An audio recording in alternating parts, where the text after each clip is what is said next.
Amid the devastation of the quake-hit parts of Turkey and Syria, rescue efforts have tonight largely become a search for bodies. Thousands of families are waiting for the remains of their loved ones to be brought out, although astonishing, a few people are being found alive there. Our correspondent Peter Smith reports from Kahramanmaras, the city at the quake's epicentre. To be rescued after 10 days under the rubble is to defy all the odds. 42-year-old Malika Imamoglu was pulled to safety today by search teams who refused to give up. But rescues are rare. The focus is now on body recovery for funerals. We saw 3 found under here today. The air is thick with hazardous dust and the smell of smoke, but families still sit in the cold waiting for news. I have 6 family members still in there, this man tells me. How could so many buildings just fall? We want to know if the construction companies broke any rules. They need to be arrested. We need justice. The search for the missing is ongoing, but a search for answers here has just begun.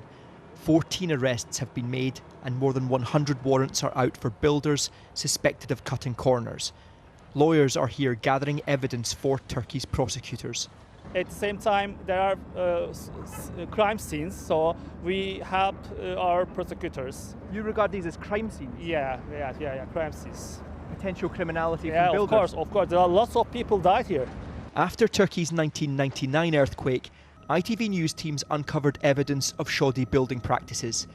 Public outcry was so severe, it became a major issue in elections 3 years later. President Erdogan came into power promising to make buildings safer. Strict building codes were introduced. But then, 5 years ago, in response to a flagging economy, the Turkish government introduced an amnesty on these rules. New developments no longer had to adhere to these strict codes, even in known earthquake zones. The difference made by quality construction could hardly be better illustrated than this. Amid the wreckage, one building has barely a crack on the walls. It is Turkey's Union of Engineers.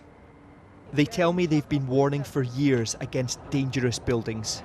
This is a man-made disaster, and local authorities, central authorities, ministries, the decision-making authorities,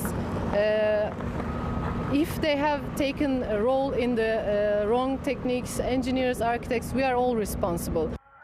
A natural disaster, an act of God, made so much worse by mistakes of man. Peter Smith, ITV News, Kahramanmaras.